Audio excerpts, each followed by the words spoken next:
Hello dear friends, this is your SS ma'am. हम लोग लेकर आ गए हैं हमारे स्कॉलर्स बैच में एक नया चैप्टर फिजियोलॉजी की। हमने अभी तक कौन कौन से चैप्टर पढ़ लिए?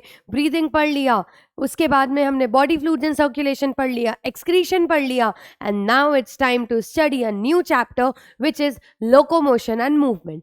अगर मैं इस चैप्टर की बात करूं तो इस चैप्टर में मुझे दो शब्द देखने को मिल रहे हैं। सबसे पहले तो लोकोमोशन और दूसरा शब्द है मूवमेंट। इन दोनों का मतलब क्या है? मूवमेंट वर्ड तो आपको पता ही है।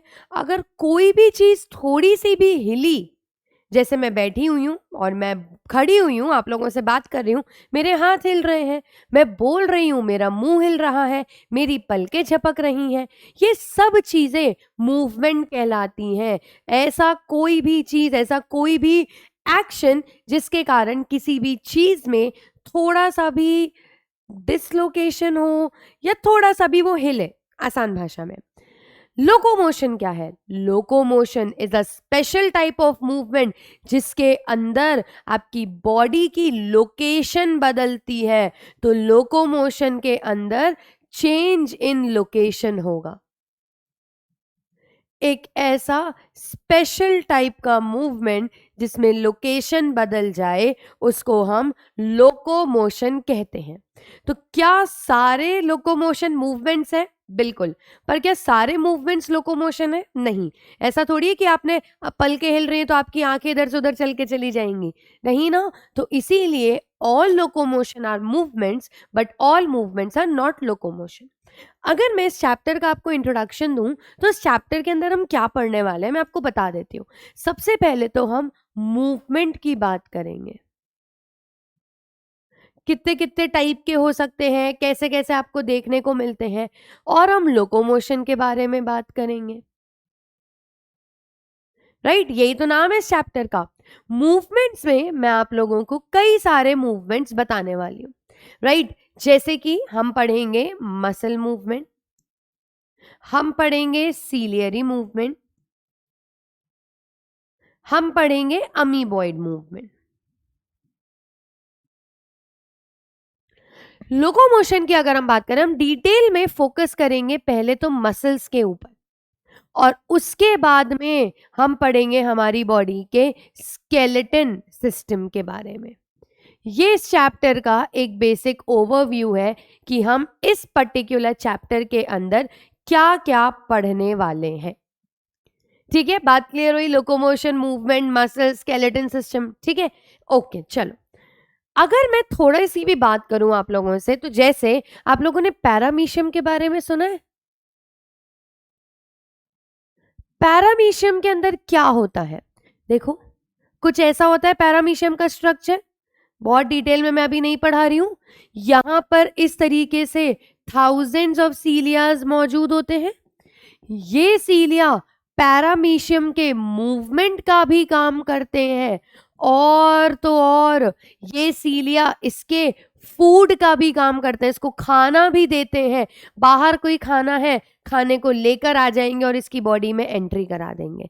तो पैरामीशियम के अंदर सीलिया का काफी ज्यादा रोल है। सेम अगर मैं हाइड्रा की बात करूं तो कुछ ऐसा होता है हाइड्रा का स्ट्रक्चर। अगेन ये भी हमने डाइवर्सिटी के अंदर पढ़ा था।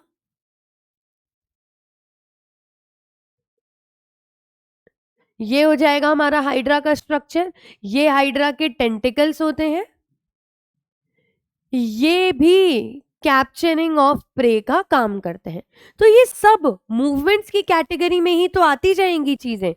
राइट, क्लियर हुई? ठीक है, आगे बढ़ते हैं। अगर हम टाइप्स ऑफ मूवमेंट की बात करें ह्यूमन बॉडी के अंदर, इन ह्यूमन बॉडी कौन कौन से टाइप्स ऑफ मूवमेंट हो सकते हैं, जरा इसको समझते हैं। 3 टाइप पढ़ाऊंगी मैं आप लोगों को। एक तो होगा मसल मूवमेंट, डिटेल में इस पूरे चैप्टर में पढ़ने वाले हैं, तो अभी फोकस बाकियों पे करेंगे। अमीबॉइड मूवमेंट और सीलियरी मूवमेंट। अमीबॉइड मूवमेंट और सीलियरी मूवमेंट के बारे में बात करते हैं। अमीबॉइड शब्द का क्या मतलब है? अमीबा लाइक, यानी कि स्यूडोपोडिया जैसा कुछ होगा। और पता है सूडोपोडिया लाइक मूवमेंट या अमीबॉइड लाइक मूवमेंट आपको बॉडी में कहाँ देखने को मिलता है? आपको देखने को मिलता है फैगोसाइटोसिस के टाइम पे, यानी कि मोनोसाइट्स, मैक्रोफेजेस और न्यूट्रोफिल्स ये सब फैगोसाइटोसिस शो करती हैं और इन सब के अंदर अमीबॉइड मूवमेंट होता है। हमारे WBC अमीबॉइड मूवमेंट करते हैं तभी तो वो ब्लड वेसल से बाहर निकल के आ जाते हैं, डायपेडिसिस करते हैं और लिम्फ का फॉर्मेशन करते हैं।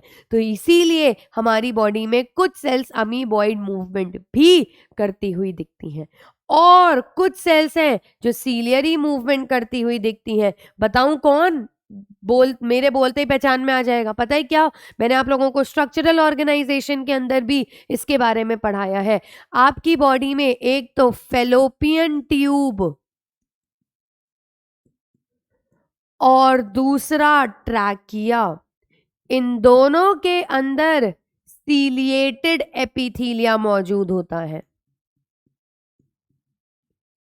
इन दोनों के अंदर सीलिएटेड एपिथीलियम मौजूद होता है, जहां पर सीलिया बहुत इंपॉर्टेंट रोल प्ले करते हैं। ट्रैकिया में वो एयर को बॉडी के अंदर या बॉडी के बाहर लेके जाते हैं और फेलोपियन ट्यूब में वो ओवम के ट्रांसपोर्टेशन का काम करते हैं। तो हमें वो हमारी बॉडी में सीलियरी मूवमेंट्स भी हैं, अमीबॉइड मूवमेंट भी है, वेरी इंपॉर्टेंटली मसल मूवमेंट्स तो है ही। अब हम डिटेल में इन मसल मूवमेंट्स के बारे में पढ़ेंगे। थोड़ा सा मैंने मेरे बैच के स्कॉलर्स बैच में भी पढ़ाया था, बट स्टिल यहाँ पर भी थोड़ा बहुत मैं आप लोगों को आइडिया दे देती हूँ। हमारी बॉडी में 3 तरीके की मसल्स मिलती हैं। अच्छा, उससे पहले कुछ बेसिक बातें। मसल्स हमारी मीजोडर्मल ओरिजिनेटेड होती हैं। आपके बॉडी का 40 से 60% वेट मसल्स के कारण होता है, ठीक है। They form 40 to 60% weight, actually 50 के आसपास होता है, ठीक है। तो मैं 50 to 55% लिख देती हूं। आपका मसल्स का होता है। नेक्स्ट अगर हम बात करें, आपके इंपॉर्टेंट नहीं है बट हमारी बॉडी में 630 प्लस मसल्स मौजूद होती हैं। ऑटोमेटिकली ऑब्वियसली 639 के आसपास होती हैं, 630 प्लस मसल्स मैं लिख देती हूँ यहाँ पे। अब ये जो मसल्स हैं ये 3 तरीके की होंगी। एक का नाम है स्केलेटल मसल या स्ट्राइटेड मसल्स या स्ट्राइप्ड मसल्स या वॉलंटरी मसल्स। क्या क्या बोला मैंने भैया? देखिए, एक तो होंगी आपकी स्केलेटल मसल्स या स्ट्राइप्ड मसल्स या स्ट्राइटेड मसल्स या फिर वॉलंटरी मसल्स। दूसरी हो जाएंगी आपकी स्मूथ मसल्स या अनस्ट्राइटेड मसल्स या विसरल मसल्स या फिर इनवॉलेंटरी मसल्स। और तीसरी कैटेगरी आती है हमारी कार्डियक मसल्स की। ठीक है, चलिए देखते जाते हैं। मेरे साथ साथ स्ट्रक्चरल ऑर्गेनाइजेशन भी रिवाइज करते जाइए। देखिए, सबसे पहले मैं बात करती हूं आप लोगों से कार्डियक मसल्स की। ये जो कार्डियक मसल्स होती हैं, they form wall of heart, right. Heart की वॉल्स का फॉर्मेशन करती हैं ये कार्डियक मसल्स। ठीक है, फाइन। मैंने आप लोगों को इसका स्ट्रक्चर बना के बताया था। मैंने कहा था कि इसके अंदर ऐसे ब्रांचिंग मौजूद होती है, इस तरीके का इसका स्ट्रक्चर बनाया था।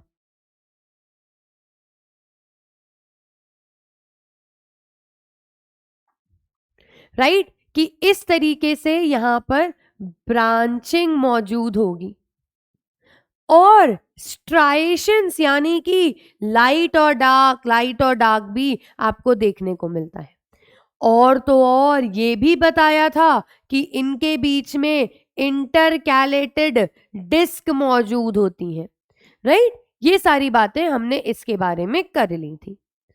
ओके फाइन, लिखने की जरूरत नहीं है। आप चाहे तो आप वो वाले नोट्स वापस से देख सकते हैं, मैं आपको सिर्फ डायग्राम से रिवाइज करवा रही हूँ।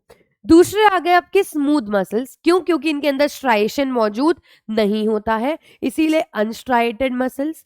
विसरल मसल्स क्यों कहते हैं? क्योंकि हमारी बॉडी के विसरल ऑर्गन्स इसी से बने हुए हैं। हमारा स्टमक हो गया, जीआईटी हो गया, लिवर हो गया, पैनक्रियाज हो गया, लंग्स हो गया, उन सब के अंदर ये मौजूद है और हमारे कंट्रोल में नहीं है, इनवॉलेंटरी।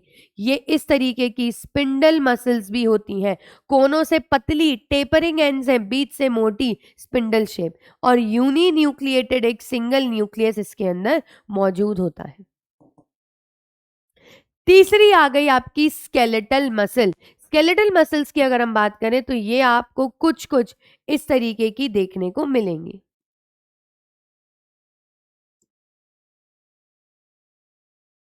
एक मिनट, ढंग से बना दे थोड़ा।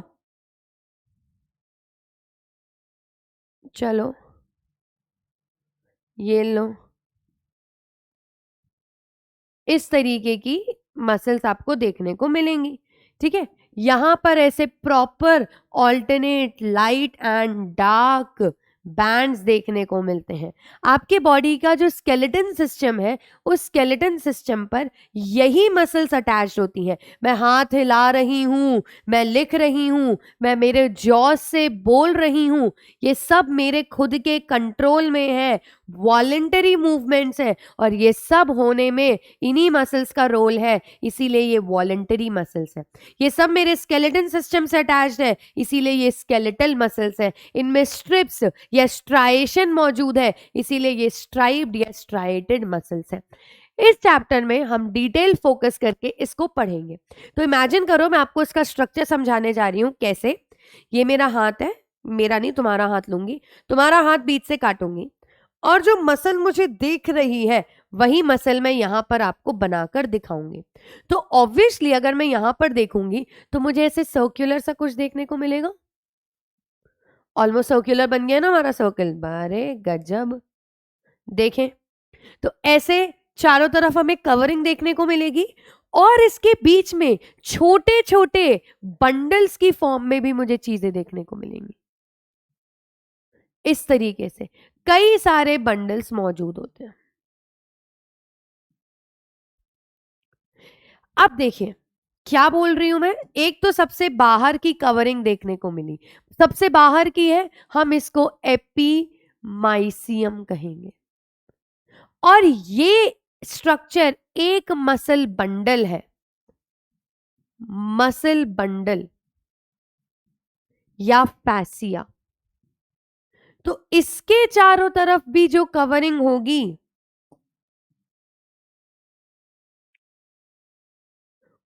उसको हम कहेंगे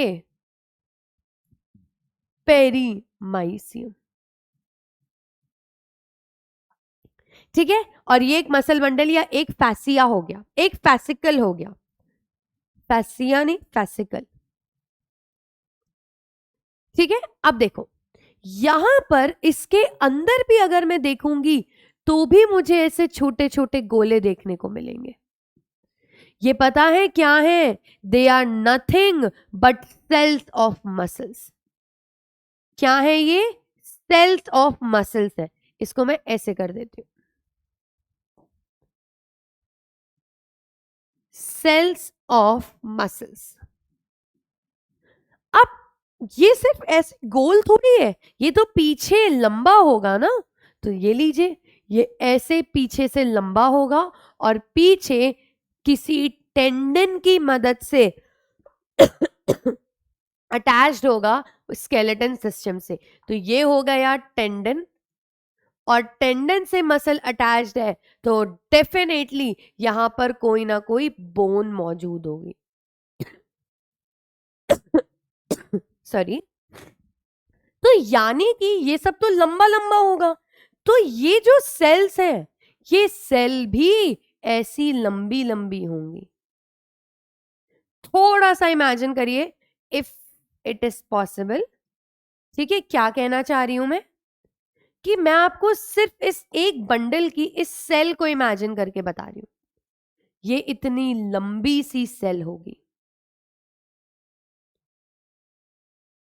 ये लीजिए, इतनी लंबी ये सेल है, इसीलिए हम इसको मसल फाइबर कहते हैं। मसल फाइबर कोई अलग से स्ट्रक्चर नहीं है, वो इसी सेल का स्ट्रक्चर है, मतलब ये मसल्स की सेल ही है, लंबी लंबी है, इसीलिए सेल्स ऑफ मसल्स इसको कहा जाता है। अब मैं फोकस करने वाली हूं इस एक मसल की सेल पर उससे पहले एनसीईआरटी के डायग्राम को हम समझ लेते हैं। देखिए ध्यान से देखना, यहां पर ये मैंने पूरा स्ट्रक्चर कट किया है और इसके अंदर मुझे ये ऐसे अलग अलग मसल बंडल्स देखने को मिल रहे हैं। देखिए ये क्या है मेरे, दे आर फैसिकल या मसल बंडल्स हो जाएंगे। इन मसल बंडल के अंदर ये जो स्ट्रक्चर है, ऐसे structures, these are cells of muscles या मसल फाइबर्स हैं। ये क्या है, मसल फाइबर्स या मसल सेल्स कहलाएंगे। और ऑब्वियसली यहां पर नर्व्स की सप्लाई भी होगी, ब्लड वगैरह की भी सप्लाई होगी। आगे बढ़ते हैं। अब मैं आप लोगों को structure of a muscle fibre समझाती हूं। देखिए ध्यान से सुनिए, सपोज ये इतनी लंबी सेल थी,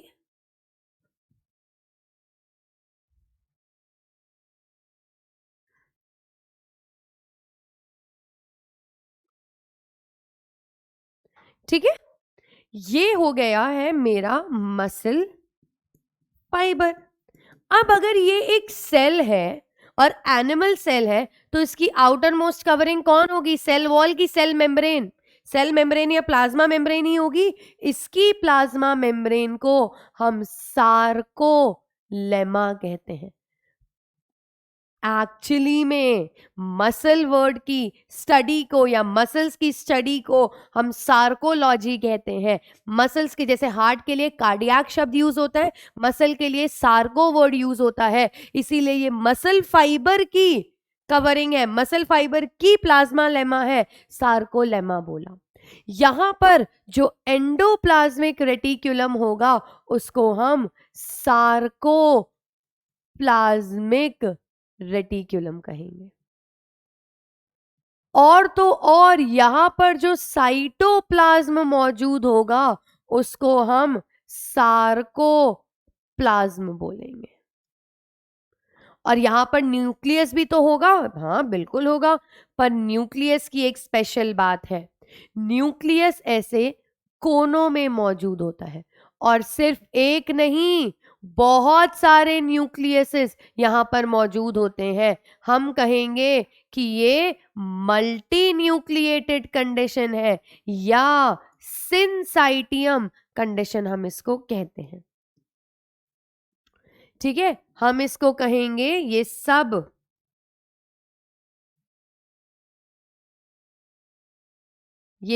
क्या है, न्यूक्लियस है। तो मेरे पास में एक सिनसाइटियम या सिनसाइशियम कंडीशन आ गई। ठीक है, क्लियर हो गई ये बात। तो सार्कोलेमा, सार्कोप्लाज्मिक रेटिक्यूलम और साथ के साथ में सार्कोप्लाज्म समझ में आया, न्यूक्लियस मल्टी न्यूक्लिएटेड है ये समझ में आया। अब एक और चीज भी तो दिमाग में आनी चाहिए, और चीज ये आनी चाहिए दिमाग में कि भाई इस मसल में ऐसा क्या है कि ये धागे, ये मुझे स्ट्रिप्स में देखने को मिल रहा है, light dark light dark light dark देखने को मिल रहा है, तो उसका कारण एक मसल फाइबर के साइटोप्लाज्म में है। इसके साइटोप्लाज्म में प्रोटीन्स मौजूद होते हैं। जैसे सपोज ये लो, मैंने कुछ ऐसे धागे बना दिए, ठीक है, अभी मैं डिटेल में आपको इसका स्ट्रक्चर बताऊंगी, बट ऐसे समझिए कि मैंने कुछ प्रोटीन के धागे बना दिए। ये कुछ प्रोटीन के धागे हैं और ये लीजिए कुछ और धागे बना दिए।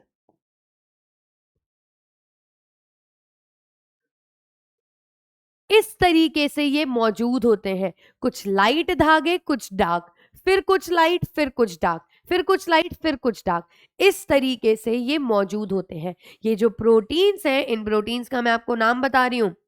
जो लाइट है या पतले दिख रहे हैं उनका नाम है एक्टिन एक्टिन, और जो मोटे दिख रहे हैं, डार्क दिख रहे हैं, उनका नाम है मायोसिन।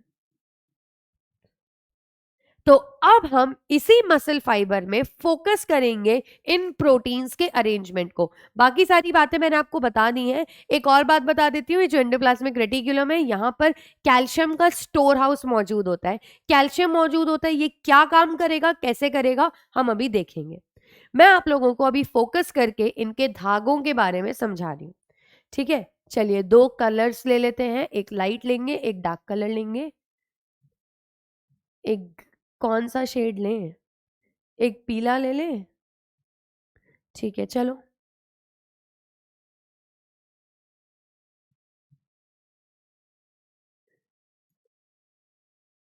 हाँ, चलिए ये मैंने बना दिया है।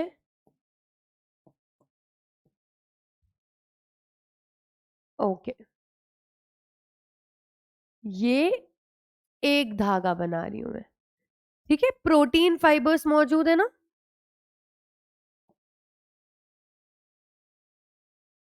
एक सेकेंड बस। चलिए, ये हमारा एक मोटा धागा हो गया।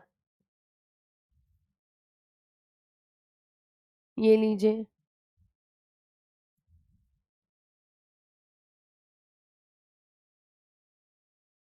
ये लीजिए। ठीक है,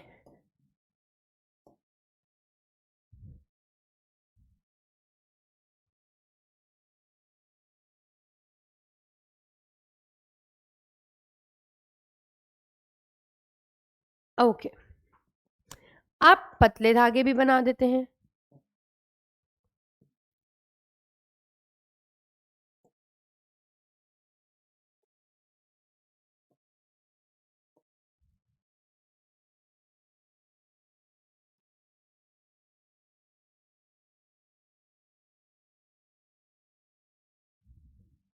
ठीक है, ये लो, इसमें रंग भी कर दिया। ये लो, एक पतला और लाइट कलर का धागा भी बना दिया। चलें देखें। ये रहा।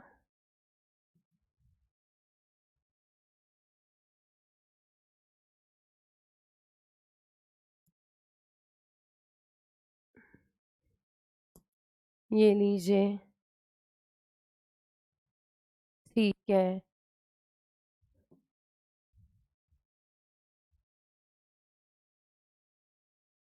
इस तरीके से ये मसल के फाइबर्स अरेंज होते हैं। जरा अब हम इसको समझते हैं। ये जो मोटा डार्क कलर का है, इसका नाम है मायोसिन, और जो पतला लाइट कलर का है, इसका नाम है एक्टिन। क्या कह रही हूं मैं, जरा समझना। एक्टिन और मायोसिन। मायोसिन थिक है, एक्टिन थिन है। ये डार्क कलर्ड है, मोटा है, कलर भी डार्क है, और ये लाइट कलर्ड है। आगे सुनिए, एक्टिन को हम आइसोट्रॉफिक बैंड कहते हैं। आइसोट्रॉफिक बैंड। और मायोसिन को हम एन आइसोट्रॉफिक बैंड कहते हैं। इसका मतलब क्या है, जरा समझाती हूं मैं। आइसोट्रॉफिक मतलब जो भी पूरा स्ट्रक्चर है, वो पूरा स्ट्रक्चर एग्जैक्ट सेम है, चाहे मैं यहां पे देखूं, इस पॉइंट पे देखूं, इस पॉइंट पे देखूं, आप ऑल थ्रू द स्ट्रक्चर देखेंगे, वो एग्जैक्ट सेम रहेगा। पर मायोसिन में ऐसा नहीं है, बदलता रहता है। अभी हम इसका स्ट्रक्चर पढ़ेंगे तो आपको समझ में आ जाएगा। इसीलिए एक्टिन तो आपका आइसोट्रॉफिक है, और मायोसिन आपका एन आइसोट्रॉफिक बैंड कहलाया जाएगा। तो हमने पहली बात देखी, हमने दूसरी देखी, हमने तीसरी देखी। ठीक है, थिन है, लाइट कलर्ड है, आइसोट्रॉफिक है, वो डार्क कलर्ड है, थिक है, एन आइसोट्रॉफिक हो जाएगा। चलो और बात बताती हूं मैं इसको। यहां पर अभी अभी आप लोगों को ज्यादा क्लियरली समझ नहीं आ रहा है। एक्टिन का नंबर ज्यादा होता है as compare to myosin. They are more in number और they are less in number. Actually में अगर मैं इसके स्ट्रक्चर को देखूं तो मुझे ऐसा दिखेगा कि एक मायोसिन के चारों तरफ 6 एक्टिन मौजूद है और एक एक्टिन के चारों तरफ 3 मायोसिन मौजूद है। क्या बोल रही हूं मैं? एक एक्टिन के चारों तरफ 3 मायोसिन है और एक मायोसिन के चारों तरफ 6 एक्टिन है। अब आप बोलोगे ऐसा कैसे? चलो, ये मेरी एक सेल थी, राइट, और ये मेरा अरेंजमेंट था। इसको मैंने ऐसे काटा बीच में से और अब आगे देख रही हूं तो मुझे पूरी लंबाई में तो प्रोटीन नहीं दिखेगा, सिर्फ ऊपर ऊपर से शक्ल दिखेगी उसकी। ध्यान से देखो, मैंने इसको काटा, अभी मैं यहां से देख रही हूं तो मुझे पूरा लंबा दिख रहा है, लेकिन अगर मैं इसको ऐसे टेढ़ा देखूंगी तो मुझे सिर्फ इनके ऊपर ऊपर का पोर्शन दिखेगा। अगर मैं वैसे आप लोगों को थोड़ा सा इमेजिन करवाने की कोशिश करूं तो ऐसा होगा, जैसे ये रहा एक मायोसिन, इस मायोसिन के चारों तरफ 6 एक्टिन मौजूद है।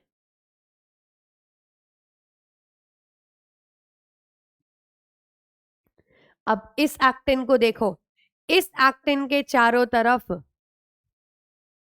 3 मायोसिन होते हैं। इस एक्टिन की अगर मैं बात करूं तो इसके चारों तरफ 3 मायोसिन होंगे। इसकी बात करूं तो इसके चारों तरफ 3 मायोसिन होंगे। यहां पर ऐसे कुछ इस तरीके का इनका अरेंजमेंट होता है कि एक मायोसिन के चारों तरफ आपको 6 एक्टिन देखने को मिल रहे हैं और एक एक्टिन के चारों तरफ आपको 3 मायोसिन देखने को मिल रहे हैं, लाइक दैट। ठीक है, ज्यादा डिटेल में मैं अभी नहीं जा रही हूं। तो यहां पर मैं वापस से इस स्ट्रक्चर पे आती हूं, एक्टिन और मायोसिन। अब अगर मैं मायोसिन की बात करूं तो भाई मुझे इस मायोसिन को पकड़ के तो रखना पड़ेगा। ऐसा थोड़ी ना है कि ये रैंडमली कहीं पे भी चले जाएंगे, नहीं तो फिर तो ये इधर उधर घूमते रहेंगे। तो इसीलिए इनके बीच में एक प्रोटीन होता है, एक प्रोटीन की चेन होती है जो इनको प्रोटेक्ट, इनको एक दूसरे से चिपका के रखने का काम करती है। मैं यहां पर वापस से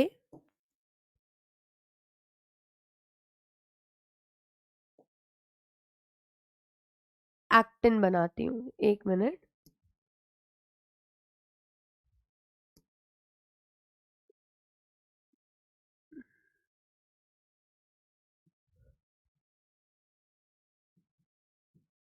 ये लीजिए, ठीक है। देखो, अब यहां पर देखो इसे ध्यान से, ये जो प्रोटीन है, इस प्रोटीन को हम एम लाइन कहते हैं। क्या कहते हैं? M line.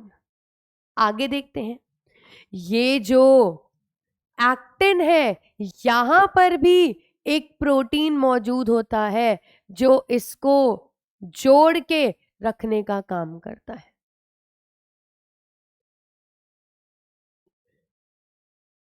ठीक है, जिगजैग सा है ये प्रोटीन, हम इसको जेड लाइन का नाम देते हैं। यानी कि मायोसिन को जोड़ के रखने वाला एम लाइन और एक्टिन को जोड़ के रखने वाला जेड लाइन कहलाया जाएगा। एक और चीज देखिए, यहां पर कुछ बातें अभी बहुत काम की हैं, देखते जाना।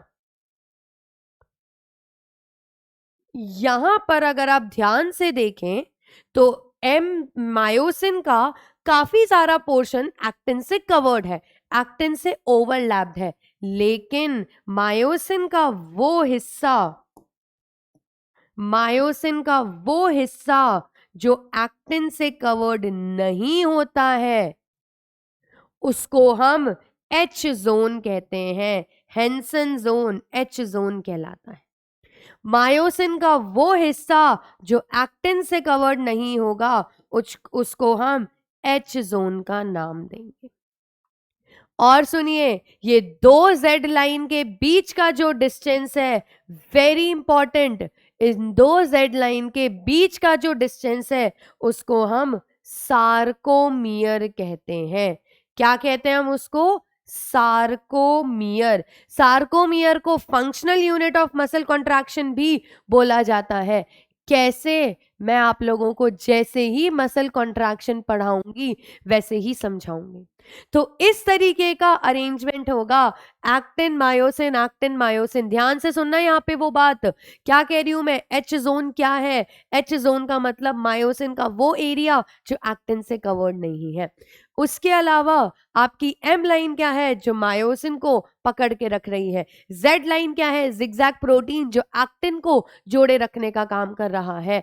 और यहां पर डायग्राम देखिए, आप लोगों को एक और इंटरेस्टिंग बात बताती हूं मैं, यहीं पे इसी डायग्राम में बता देती हूं। देखिए, ए बैंड क्या है? ए बैंड समझते हैं हम लोग, मायोसिन का हिस्सा। कंप्लीट मायोसिन जो है वो ए बैंड कहलाएगा। उसमें से एक्टिन की ओवरलैपिंग वाला पोर्शन हटा दूं तो एच जोन कहलाएगा। देखो, ये जो बीच में डार्क कलर का है, दिस इज मायोसिन। ये मेरा एक मायोसिन है। मायोसिन का इतना हिस्सा देखो, इतना हिस्सा एक्टिन से कवर्ड नहीं है, ये हिस्सा एच जोन कहलाएगा। लेकिन जो कंप्लीट मायोसिन है, दिस कंप्लीट मायोसिन, उसको हम ए बैंड का नाम देंगे। इतना क्लियर हुआ? और आई बैंड क्या है? आई बैंड हो जाएगा एक्टिन का हिस्सा। लेकिन देखो कहां से, ये मायोसिन जिसने एक्टिन को ओवरलैप कर रखा है, बीच का एक्टिन का वो हिस्सा जो कि ओवरलैप नहीं हो रहा मायोसिन से। दो अलग अलग एक्टिन है ये, और इनके बीच में जेड लाइन भी मौजूद है, और ये हिस्सा आई बैंड कहलाएगा। मैं वापस से आपको ये डायग्राम ड्रॉ करके बता रही हूं, ठीक है? सपोज ये मेरा मायोसिन है,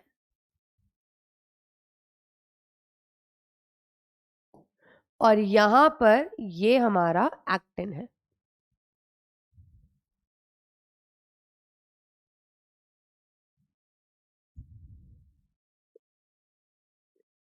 ठीक है, अब देखें एक रफ डायग्राम, लेकिन चीजें आसान हो जाएंगी। यहां पर ये पूरा हिस्सा, ये पूरा का पूरा हिस्सा ए बैंड कहलाएगा। क्या कहलाएगा? A band. पर ये हिस्सा जो कि मायोसिन का है लेकिन एक्टिन से कवर नहीं हो रहा, वो एच जोन कहलाएगा। डन? चलो इधर देखो, वापस देखो, यहां पर अगेन मायोसिन है, ठीक है, और यहीं पर एक्टिन के दूसरे बैंड्स भी मौजूद होंगे। ये लीजिए, ये हो गया एक्टिन। अगेन इस मायोसिन में भी आपको ये हिस्सा, ये पूरा हिस्सा ए बैंड कहलाएगा, और बीच का अनओवरलैप्ड रीजन, बीच का अनओवरलैप्ड रीजन आपको जो कहलाएगा, आप बीच का अनओवरलैप्ड रीजन एच जोन कहला देगा। अब देखो, मैं इस एक्टिन और इस एक्टिन को कंपेयर कर रही हूं, ठीक है? ये ए बैंड की कहानी में हटा रही हूं। देखिए, यहां पर मेरी जेड लाइन मौजूद है, ये रही मेरी जेड लाइन, राइट? यहां से यहां तक का हिस्सा, this region will be called as I band. एक मिनट, बिल्कुल नहीं नहीं नहीं, आई बैंड ये नहीं है, वही तो, एक सेकेंड, यहां से ये तो भैया दो जेड लाइन के बीच का एरिया हो गया, इसको तो हम सार्कोमियर कहते हैं। दो जेड लाइन के बीच का हिस्सा सार्कोमियर कहलाएगा। अब यहां पर देखिए आई बैंड क्या है, ये पोर्शन आई बैंड क्या है, यहां से ये जो एक्टिन का ओवरलैप्ड रीजन है टिल ये region, this will be called as, एक मिनट क्या हो रहा है ये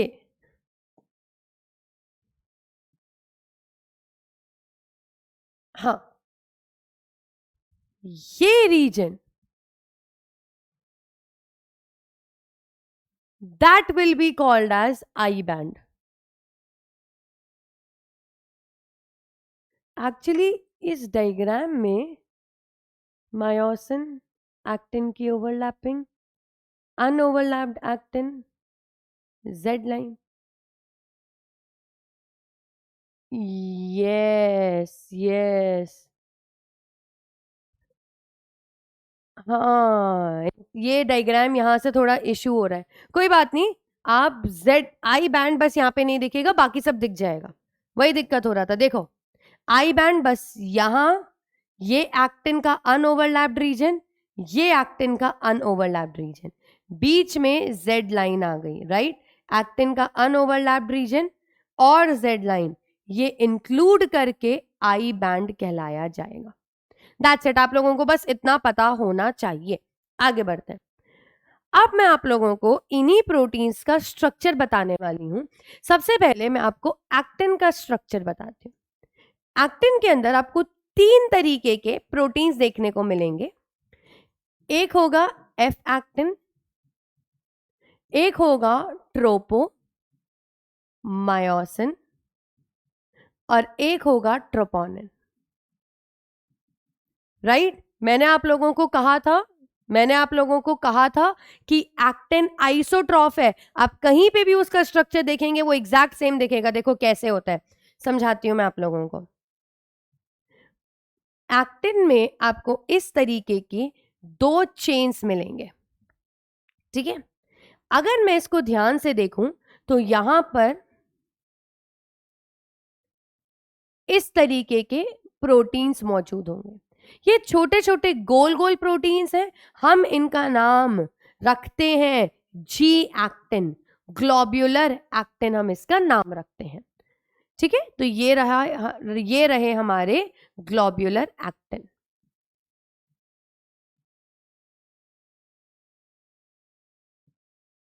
ये लीजिए,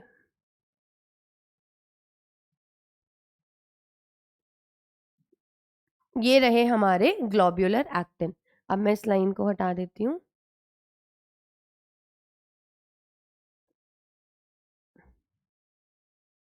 ये लो, ठीक है। और इमेजिन करो ऐसी गुथी हुई चोटी बना दी थी और इस चोटी के बीच में से एक और प्रोटीन, रस्सी जैसा, वायर जैसा प्रोटीन निकल गया। इस प्रोटीन का नाम है ट्रोपोमायोसिन। देखिए सुनिए, मैं आपको बता रही हूं स्ट्रक्चर ऑफ एक्टिन। इसमें मुझे सबसे पहले अगर एक सिंगल की बात करूं तो ये है जी एक्टिन, ये है जी एक्टिन। और इस जी एक्टिन के अंदर ये पूरी जो चेन बनी, इस पूरी चेन का नाम एफ एक्टिन हो जाएगा। और यहां पर जो रस्सी जैसा दूसरा प्रोटीन है उसका नाम है ट्रोपोमायोसिन। और सुनिए, इस ट्रोपोमायोसिन में कुछ कुछ दूरी पर एक ऐसा प्रोटीन और बैठा होगा। इस तरीके से एक प्रोटीन और यहां पर मौजूद होगा, उस प्रोटीन का नाम है ट्रोपोनिन प्रोटीन। ये प्रोटीन क्या करेगा अभी मैं आप लोगों को बताऊंगी, ठीक है। फंक्शन कैसे करेगा अभी हम देखेंगे। ये है ट्रोपोनिन। तो जरा इस एक्टिन का स्ट्रक्चर देखो, मैं यहां से देखूं, यहां से देखूं, यहां से देखूं, मुझे ऑलमोस्ट सेम ही दिख रहा है, इसीलिए एक्टिन एक आइसोट्रॉफिक प्रोटीन है। दूसरा आ जाएगा हमारा मायोसिन। चलिए अब हम मायोसिन का स्ट्रक्चर देखते हैं। मायोसिन के अंदर भी कई सारी यूनिट्स होंगी। मायोसिन की सब यूनिट को हम मीरोमायोसिन कहते हैं। क्या कहते हैं? मीरोमायोसिन कहते हैं। किस तरीके से मौजूद होगा? अगेन वही, जो चोटियां गुथी हुई होती हैं उस तरीके से मौजूद होगा। ये रही एक चोटी, ये लो, ये आ गई मेरी दूसरी चोटी।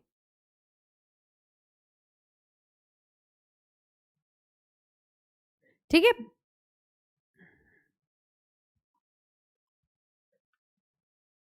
एक मिनट।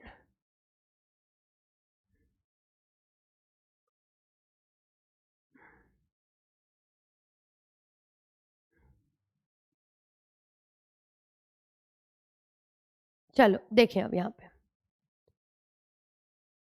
और यहां पर कुछ ऐसा स्ट्रक्चर होगा, कुछ ऐसा स्ट्रक्चर जैसे सांप होते हैं ना, दो सांप आपस में गुथे हुए हैं, ऐसा स्ट्रक्चर इसका होता है। एक और चीज, ऐसा नहीं है कि सांप ऐसे लेटा हुआ है, सांप एक स्पेसिफिक एंगल पर होता है।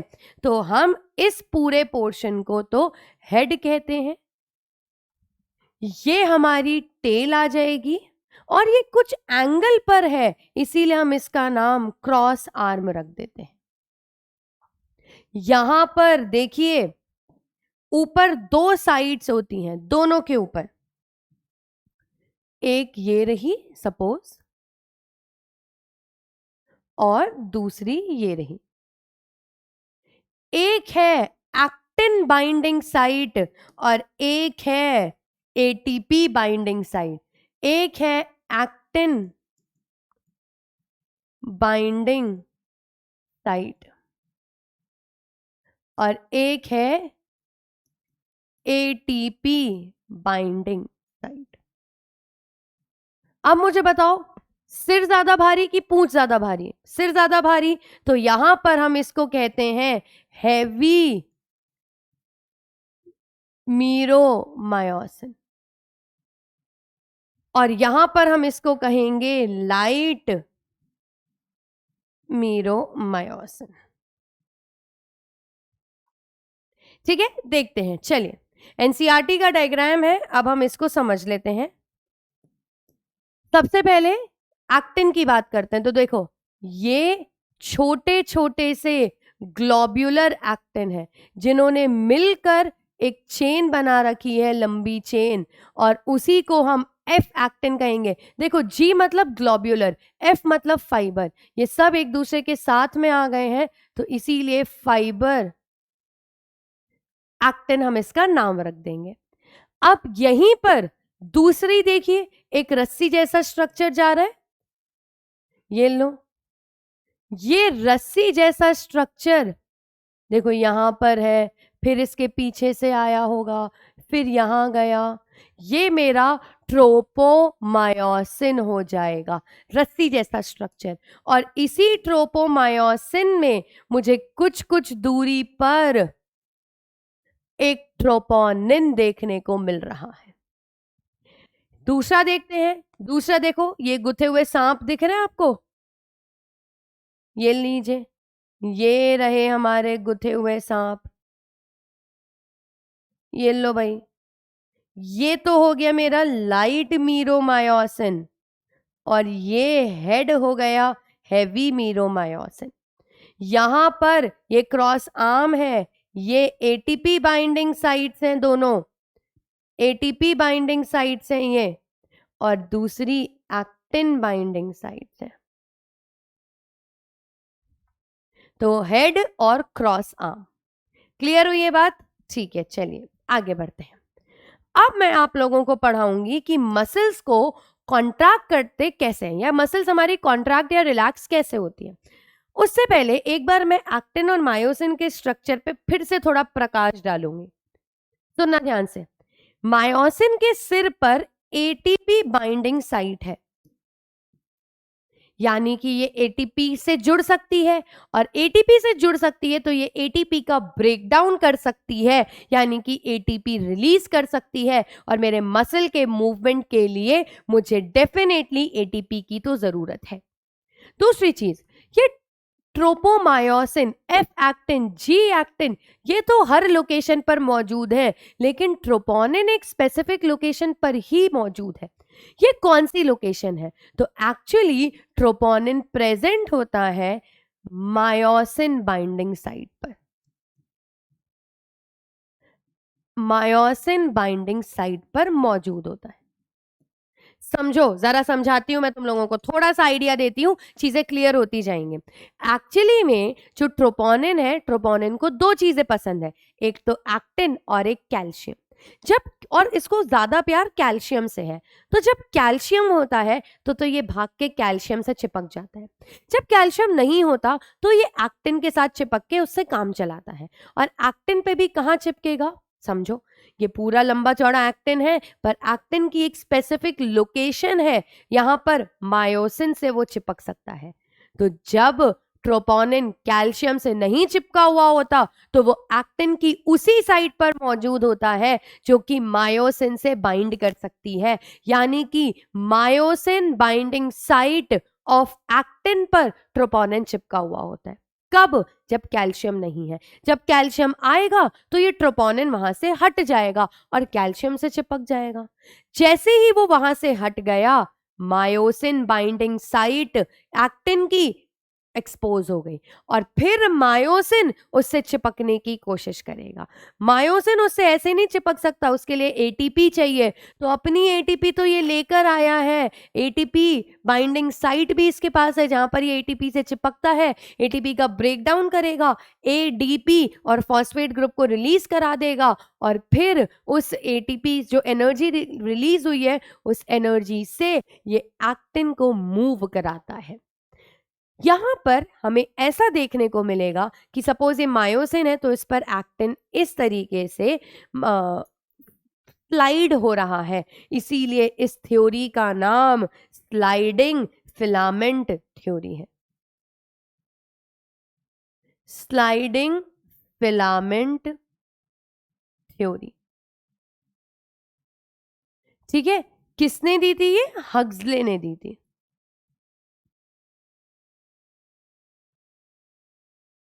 तीन साइंटिस्ट थे, उनमें से दो का सरनेम हक्सले था। खैर चलिए समझिए, यहां पर होगा क्या मैं आप लोगों को बताती हूं।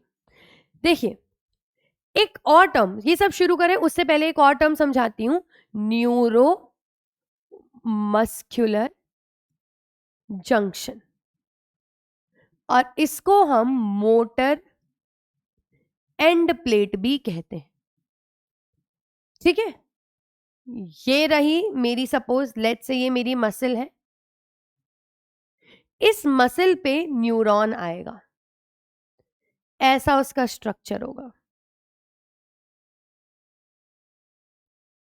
ये जो न्यूरॉन्स हैं, ये न्यूरॉन्स और मसल्स के बीच में ये जो पूरा स्ट्रक्चर बना है, this is called neuro muscular junction या मोटर एंड प्लेट। अब कहानी कैसे शुरू हुई समझिए। मैंने इसको टच किया, टच करते ही गरम सा लगा, मैं अपना हाथ एकदम से हटा लूंगी, यानी कि मेरी मसल्स कॉन्ट्रैक्ट हुई। कैसे कॉन्ट्रैक्ट हुई हम इसको समझते हैं। जैसे ही यहाँ पर टेम्परेचर वेरिएशन आया, यहाँ पर जो न्यूरॉन्स थे वो एक्टिव हो गए, वो इंफॉर्मेशन ब्रेन के पास में लेकर गए। ब्रेन ने बोला अच्छा ये तो गर्म चीज है, यहाँ से हमें हाथ हटाना है। वापस इंफॉर्मेशन आया, इंफॉर्मेशन लेकर जो जाते हैं वो सेंसरी न्यूरॉन्स, जो वापस लेकर आते हैं वो मोटर न्यूरॉन्स। ये मोटर न्यूरॉन्स इंफॉर्मेशन को वापस लेकर आएंगे, ठीक है। यहां पर वो इंफॉर्मेशन लेकर आए और यहां पर ये अपने न्यूरॉन्स के एंड तक लेकर आ गए, एंड प्लेट तक लेकर आ गए। यहां पर ये एक्साइट होके एक केमिकल रिलीज करता है जिसका नाम है एसिटाइल कोलिन। एसिटाइल कोलिन का यहां पर रिलीज होने वाला है। ये जैसे ही एसिटाइल कोलिन रिलीज होता है, ये इन मसल्स के अंदर एक प्रॉपर्टी जनरेट कर देता है। समझो, मसल्स की कुछ स्पेशल प्रॉपर्टीज होती हैं, स्पेशल प्रॉपर्टीज ऑफ मसल्स। कौन कौन सी प्रॉपर्टीज है? सबसे पहले तो कॉन्ट्रैक्टिबिलिटी। भाई मसल्स कॉन्ट्रैक्ट कर सकती हैं। Next, excitability. एक्साइटेबिलिटी की प्रॉपर्टी आपके न्यूरॉन्स की भी होती हैं, वो भी एक्साइट हो सकते हैं, पर मसल्स भी हो सकती हैं। और यहां पर मैं एग्जैक्ट इसी प्रॉपर्टी को अभी काम में लेने वाली हूं। कैसे, जरा समझते हैं। नेक्स्ट आ गया एक्सटेंसिबिलिटी,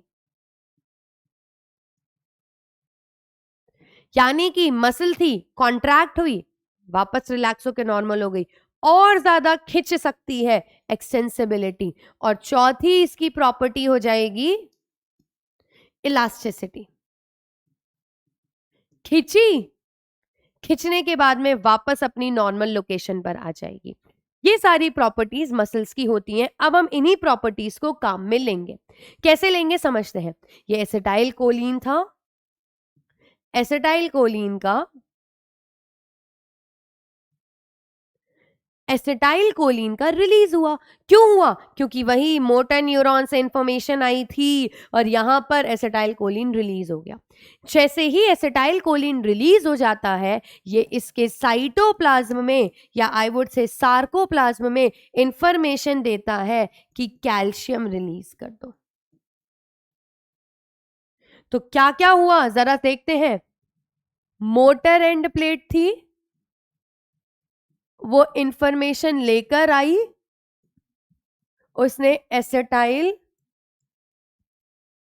कोलिन रिलीज कर दिया। अब ये जो एसिटाइल कोलिन है, इसने कैल्शियम रिलीज करा दिए। कहां पर? इन सार्कोप्लाज्म। अब देखो, मैंने तो तुम्हें ऑलरेडी बता दिया कि ट्रोपोनिन को ज्यादा प्यार किससे है? कैल्शियम से। तो ट्रोपोनिन भाग के जाएगा, एक्टिन गया भाड़ में, भाग के जाएगा और कैल्शियम से बाइंड हो जाएगा। Troponin binds with calcium. जैसे ही ट्रोपोनिन उससे भाग के गया चिपकने के लिए, वैसे ही myosin binding site of actin expose हो गई। जिसको ट्रोपोनिन ने छुपा के रखा था, वो अब एक्सपोज हो गई है। Myosin binding site of actin exposed. ठीक है, जरा देखो, अब ध्यान से देखना। ये मेरा एक्टिन है, ये मेरा मायोसिन है, ये इस मायोसिन का हेड है। ठीक है, लाइट मीरोमायोसिन, हेवी मीरोमायोसिन। और अब देखो, पहले ये मायोसिन मैंने बनाया था, तो थोड़ा एक्टिन यहां पर था, थोड़ा एक्टिन यहां पर था, थोड़ा मायोसिन का ओपन पोर्शन था। ठीक है, अनएक्सपोज्ड एच जोन था। तो ये रहा मेरा मायोसिन, ये रहा मेरा एक्टिन। ये सपोज उसकी मायोसिन बाइंडिंग साइट है। ठीक है, जिस पे ट्रोपोनिन लगा हुआ था, अब वो हट गया। ये जो मायोसिन है, ये इससे चिपकने जाएगा। चिपकने जाएगा तो ऐसे कैसे चिपक जाएगा? एनर्जी चाहिए। हाँ तो है ना, एटीपी लेगा, एटीपी को यूज करेगा और एटीपी रिलीज से इससे चिपक जाएगा। तो ये मायोसिन का हेड, जहां पर एक्टिन बाइंडिंग साइट थी और एक्टिन पर मायोसिन के हेड को चिपकाने की साइट थी, एटीपी की मदद से वो चिपक गए हैं। और फिर ये इसको इस तरफ मूव कराता है। क्या कह रही हूं मैं? ये ऐसे चिपका और इसने इसको इस तरफ मूव कराया। एक्टिन ने एक्टिन को इस तरफ मूव कराने का काम मायोसिन ने किया है। तो मायोसिन की साइट एक्सपोज हो गई। यहां पर क्या होगा? Myosin head binds with actin. लेकिन कैसे? एनर्जी एक्सपेंडिचर, या एटीपी यूज हो गया, एटीपी हाइड्रोलिसिस हुआ। और फिर उसके बाद में, एटीपी हाइड्रोलिसिस के बाद में, उसने स्लाइडिंग कराया, sliding of actin over myosin. Actin myosin के ऊपर स्लाइड करेगा। इमेजिन करिए ये मायोसिन था, इस मायोसिन में कई सारे छोटे छोटे छोटे छोटे मीरोमायोसिन थे। सपोज एक मीरोमायोसिन ऐसे निकला हुआ है, एक मीरोमायोसिन ऐसे निकला हुआ है, ऐसे निकले हुए हैं, ठीक है। सपोज यहां पर ऊपर कोई एक्टिन था, देखो इमेजिन करना क्या होगा। एक्टिन था, ये एक्टिन की मायोसिन बाइंडिंग साइट थी, ये मायोसिन का हेड यहाँ पे इससे चिपका, एटीपी यूज किया और इसको इधर शिफ्ट कर दिया। फिर क्या हुआ, थोड़ी देर में एनर्जी खत्म हो जाएगी, अलग हो जाएगा, अलग होके वापस से एनर्जी का यूज करेगा, दूसरी तरफ चिपकेगा और अंदर की तरफ शिफ्ट कर देगा। फिर अलग हो जाएगा, फिर एनर्जी का यूज करेगा, चिपकेगा और अंदर की तरफ हो जाएगा। दूसरी तरफ क्या हो रहा है, ये मायोसिन है, ये ऊपर एक्टिन है, मायोसिन का हेड इससे बाइंड हुआ, यहां पर एटीपी का हाइड्रोलिसिस हुआ, मूव किया, हट गया, फिर वापस चिपका, मूव किया, हट गया, फिर वापस किया, मूव किया, हट गया। यानी कि ये दोनों हेड एक्टिन को अंदर की तरफ मूव कर रहे हैं, एक्टिन ऐसे बीच में आता जाएगा और उसके कारण शॉर्टनिंग ऑफ सार्कोमियर हो जाएगा।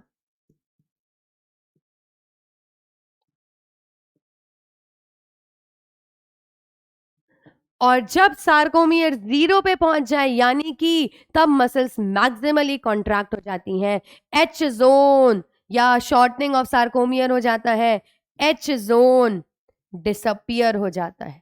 मायोसिन के ऊपर ऐसी कोई जगह नहीं बचती जहां एक्टिन हो ना हो, हर जगह एक्टिन की ओवरलैपिंग है।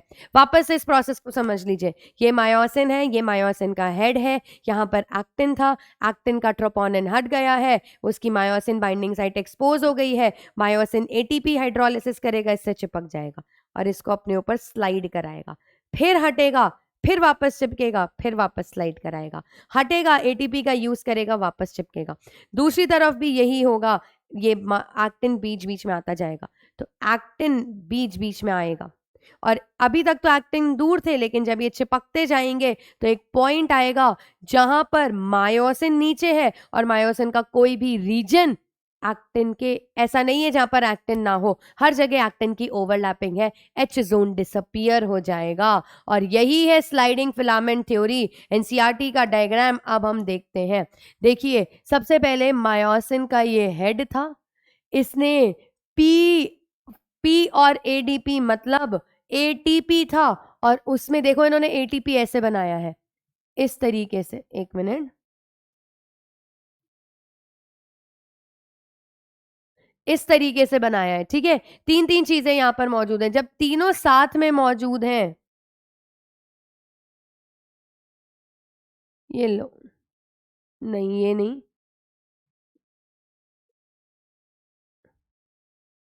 ये लो, एक फॉस्फेट ग्रुप ये दिखाया है, एक फॉस्फेट ग्रुप ये दिखाया है और एक फॉस्फेट ग्रुप ये दिखाया है, ठीक है। ये हमारा एटीपी का स्ट्रक्चर हो जाएगा। तो यहां पर एडीपी और फॉस्फेट ग्रुप अलग अलग हैं, यानी कि उनका ब्रेकडाउन हो गया है। ये मायोसिन देखो जाएगा, एक्टिन से जाके चिपक जाएगा, क्रॉस ब्रिज हम इसको कहते हैं, क्रॉस ब्रिज का फॉर्मेशन होगा और फिर ये मायोसिन एक्टिन को इस तरफ अंदर की तरफ स्लाइड करवाने का काम कर देगा, वापस से एनर्जी का यूटिलाइजेशन हो रहा है, क्रॉस ब्रिज टूटेगा, वापस से एटीपी लेगा, वापस से क्रॉस ब्रिज बनाता जाएगा और इस तरीके से मसल्स का कॉन्ट्रैक्शन हो जाएगा। देखिए जरा यहाँ पर, ये नॉर्मल रिलैक्स मसल्स थी, यहाँ पर आपको इतना बड़ा एच जोन देखने को मिल रहा था, मसल ने कॉन्ट्रैक्ट करना शुरू किया, एच जोन छोटा, और यहाँ देखो यहाँ तो एच जोन है ही नहीं, एच जोन गायब हो जाता है। नेक्स्ट लाइन देखिए, ये जेड लाइन है, ये जेड लाइन है, ये डिस्टेंस सार्कोमियर है। यहां पर सपोज ये तो बीच में ही है, लेकिन देखो शॉर्टनिंग ऑफ सार्कोमियर हो गया है, यहां पर फुली कॉन्ट्रैक्शन में सार्कोमियर काफी ज्यादा छोटा हो गया है। दो अलग अलग सार्कोमियर को इन्होंने कंपेयर किया है, ये पास पास में आते जा रहे हैं। इसके पास में आने का मतलब ये नहीं है कि एक्टिन छोटा हो गया या मायोसिन छोटा हो गया। जितनी एक्टिन की चौड़ाई थी अभी भी उतनी ही है, मायोसिन की चौड़ाई भी उतनी ही है, बस जो बीच में इनके बीच में स्पेसेस थे जहां पर ओवरलैपिंग नहीं थी, अब वो ओवरलैप हो रहे हैं। क्या इतनी बात क्लियर हुई? ये था हमारा मसल कॉन्ट्रैक्शन। मसल्स के बारे में एक आखिरी पॉइंट और बचा है, उसको अब हम देखते हैं। एक्चुअली आपने देखा होगा कि जो मसल्स है वो रेड कलर की होती। ये जो रेड कलर्ड मसल्स हैं ये एक पिगमेंट के कारण होती हैं। जैसे हीमोग्लोबिन वैसे ही मायोग्लोबिन होता है। वो मसल्स जिनके अंदर मायोग्लोबिन का कंटेंट बहुत ज्यादा होता है वो तो रेड मसल फाइबर्स कहलाते हैं, और वो मसल्स जिनके अंदर लेस कंटेंट ऑफ मायोग्लोबिन होता है वो वाइट मसल फाइबर्स कहलाते हैं। तो रेड मसल फाइबर्स में मोर मायोग्लोबिन होगा और वाइट मसल फाइबर्स में लेस मायोग्लोबिन होगा। आगे देखते हैं, ये जो रेड मसल फाइबर्स होते हैं इनके अंदर माइटोकॉन्ड्रिया का नंबर काफी ज्यादा है। ये एरोबिक रेस्पिरेशन का काम करते हैं या एरोबिक रेस्पिरेशन से अपनी एनर्जी को गेन करते हैं। लेकिन व्हाइट मसल फाइबर्स में माइटोकॉन्ड्रिया का नंबर कम है और इनके लिए major source of energy anaerobic respiration होता है।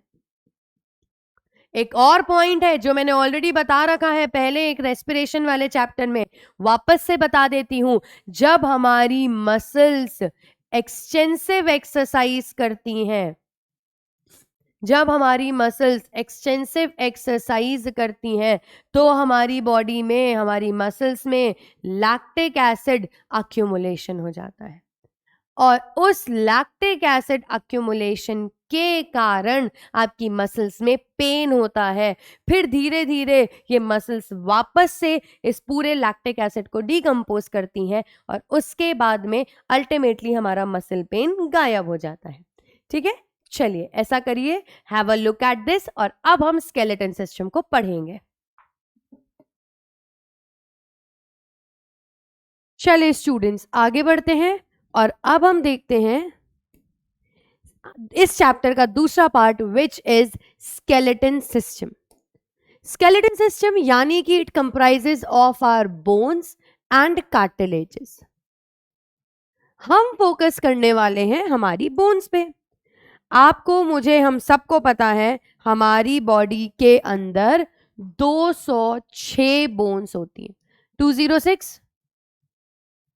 206 बोन्स का पूरा डिस्क्रिप्शन हम यहाँ पे पढ़ेंगे। ये जो 206 बोन्स होती हैं इनको मैं दो कैटेगरी में डिवाइड करूंगी। एक तो हमारी कहलाएंगी एक्सियल स्केलेटन और एक हमारी कहलाएगी अपेंडिकुलर स्केलेटन। ठीक है, एक्सियल स्केलेटन और अपेंडिकुलर स्केलेटन। देखो एक्सियल मतलब ये बीच वाला, इसके अंदर क्या क्या आएगा, इसके अंदर हमारा क्रेनियम जो कि हमारे ब्रेन को प्रोटेक्ट करता है, और हमारा फेशियल बोन्स आ जाएंगी। दिस क्रेनियम और this cranium and this facial bones, इस पूरे को मिलाकर हम स्कल कहते हैं। तो यहां पर सबसे पहले तो हमारा स्कल आएगा, फिर हमारा वर्टिब्रल कॉलम आ जाएगा, हमारे रिब्स आ जाएंगे, रिब्स के बीच में जो उनको कनेक्ट करने वाली बोन होती है स्टर्नम आ जाएगा। अभी मैं एक और नाम लूंगी, हायोइड, ये बताऊंगी, और ईयर ऑसिकल्स। ये सब के सब मेरे एक्सियल स्केलेटन का पार्ट बनेंगे। अपेंडिकुलर मतलब साइड वाला, साइड वाला मतलब मेरे हाथ, मेरे पैर, यानी कि मेरे लिम्स आ जाएंगे। आप सोचो, ये मेरा मेन स्केलेटन है, राइट, और ये मेरे अपेंडिकुलर स्केलेटन है। इसको, इस मेन स्केलेटन एक्सियल सिस्टम से कनेक्ट भी तो करना है। कनेक्ट करने के लिए गर्डल्स आ जाएंगे। इस तरीके से हम इसको पढ़ेंगे। चलिए, सबसे पहले मैं एक्सियल स्केलेटन या स्कल के बारे में बात करती हूँ। मैंने कहा ना क्रेनियम और फेशियल बोन्स। एक्चुअली मेरे स्कल के अंदर 22 बोन्स होती हैं, जिसमें से क्रैनियम बना हुआ है 8 बोन्स का, और मेरा फेशियल रीजन बना हुआ है 14 बोन्स का। देखते जाते हैं, चलो एक एक करके। क्रेनियम की मैं बात कर रही हूं। सबसे पहले जो मेरा माथा है, माथे वाली बोन, इसको हम कहते हैं फ्रंटल। तो एक फ्रंटल बोन होगी। दिस पोर्शन, यहां पर भी 2 बोन्स होती हैं, उनको हम कहते हैं पेराइटल।